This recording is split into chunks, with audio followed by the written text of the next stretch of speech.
Okay, can you guys hear me? Yay. So, you're just having a bad day, you'll get over it, it's fine. You're not really depressed. Or you have depression and you actually think you're gonna handle med school. Or doctors shouldn't have depression. If they're the ones on crazy pills, they should be the ones being checked or being flagged, because what if they have a crazy meltdown or something and affect all of their patients? Or, what was another one? These are all things that I've heard before. These are all been things that have been told to my face before when I first started talking about what I've gone through. So I've suffered from anxiety since I was 7, and probably depression since I was 15. And I wasn't diagnosed until I was 21 because you didn't talk about it when I was growing up. You didn't mention it, so mental illness just wasn't really acknowledged. And it was at the point where I was so ashamed that I thought it was a flaw in my character rather than a flaw in chemistry. And so when Bell Let's Talk came out, I was actually, and I don't really tell people this, but I actually was briefly at Ryerson for nursing, and I had to drop out because I couldn't handle it. I couldn't get out of bed.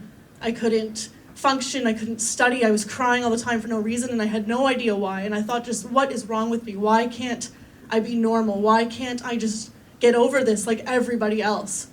And it was during that first year in 2012 when Bell Let's Talk first came out, and thank God it did, because it actually really helped my parents start to understand, because they didn't get it. And with each and every year, it's just gotten more and more popular, and it's just really been touching for me. And I know I shared my story on Facebook, but in 2013 I was in nursing school, and I still remember I had a patho test the next day, and I was just bottom down and out. I was so hopeless. And one thing I tell a lot of my patients that I see about when you feel suicidal is that it's not that you yourself want to die, so to speak. You want that part of your life to die, but you feel so trapped and you feel so hopeless in your situation that you think that nothing will make it better. So on that night, it was in June, I did try to end my life and immediately regretted it and kind of did what I had to do to fix it. But it was partially the Bell Let's Talk campaign that saved me afterward, because I kept thinking, like, I need to do that campaign in January. I need to get through this. It's the only thing that was keeping me going.